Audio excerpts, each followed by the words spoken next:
Hey guys, welcome to part 2 of our lesson Understanding Nutrition Labels for Weight Loss. If you are new here to our channel, please make sure to like and subscribe for more exclusive weekly content. So let's take a look at carbohydrates. Now, contrary to popular belief, carbs are not the enemy and they do have their place in a weight loss diet, as your body uses carbohydrates as its main fuel source for energy. It is going overboard with carbohydrates which is the problem, guys. So, how do we work out how much is too much? Well, while in a caloric deficit, which is when we are intaking less calories than our maintenance caloric intake, we want to consume about 40% of our daily calories from carbohydrates. So for Sarah, that would be 1,500 multiplied by 0.40, which is 600 calories. And remember, your equation will be different than hers. However, all you need to do differently is input your calculated weight loss calories using the formula presented at the beginning of part 1 instead of Sarah's 1,500. Therefore, how many grams of carbs is that? Well, since 1 gram of carbohydrates is 4 calories, we will take the 600, divide it by 4, and hence the most amount of carbohydrates Sarah should be consuming each day is 150 grams. Easy, right?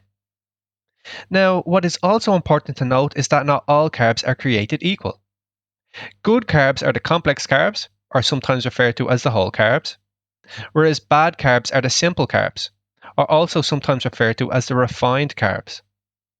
Complex carbs are good because they are unprocessed, loaded with nutrients and fiber, and don't cause the same spikes and dips in blood sugar levels, which leads to a subsequent crash that can trigger cravings for high carb food. Examples of these carbs include vegetables, whole fruit, legumes, potatoes, and whole grains. On the other hand, the simple carbs are processed, tend to cause major spikes in blood sugar levels, and are lacking in essential nutrients, which is why you always hear them referred to as empty calories. Some of these types of food include pastries, white bread, white pasta, white rice, and fruit juices. Therefore, we want to obtain the vast majority of our daily carb intake from good carbs, guys. Furthermore, dietary fiber is a term that is used for plant based carbohydrates that, unlike other carbohydrates, such as sugars and starch, cannot be broken down by your digestive system, as our bodies do not possess the enzymes necessary to break it down. An advantage of fiber is that as it mixes with the water in your stomach, it acts as a sort of sponge and swells with water. Now, as the food volume expands, it stretches your stomach, and the satiety hormone, cholecystokinin, is released, which signals to your brain, I'm full. In addition, it also slows the rate at which sugar enters your bloodstream so you can maintain a stable energy level after eating. As a result, it helps to lower blood sugar levels, which means it lowers insulin levels, making your body less likely to store fat. And women should aim for 25 grams of fiber per day, while men should aim for 38 grams per day. And guys, obviously, these grams will be included within your calculated total amount of carbs per day. In addition, we have total sugar, which will also be included within your calculated total number of carbs per day.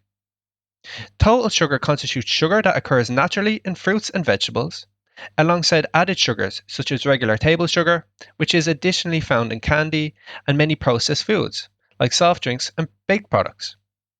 Naturally occurring sugars are absolutely fine, guys, but if we want to lose weight and optimize our health, then we need to do our best to avoid foods that contain added sugar altogether. And lastly, guys, but definitely not least, we have protein. So, why exactly is protein important for weight loss? Well, a high protein intake boosts metabolism, reduces appetite, and helps you to retain as much muscle as possible while dieting, in combination with some form of resistance training, of course. Guys, a higher protein intake actually increases levels of the satiety, so appetite reducing hormones, such as cholecystokinin and peptide YY, while reducing your levels of the hunger hormone ghrelin. So, in a way, guys, this leads to an automatic reduction in caloric intake. Now, while in a caloric deficit, we want about 30% of our daily calories to come from protein. So for Sarah, that would be 1,500 multiplied by 0.30, which is 450 calories. And again, how many grams of protein would that be?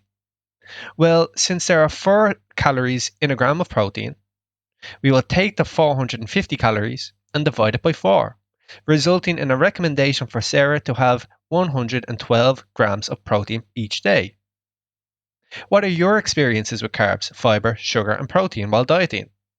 We'd love to hear from you in the comments section down below. Additionally, if you're new here, make sure to like and subscribe to our channel. So guys, that has been our lesson, Understanding Nutrition Labels for Weight Loss Part 2. Thanks for listening, and I'll see you in the next lesson.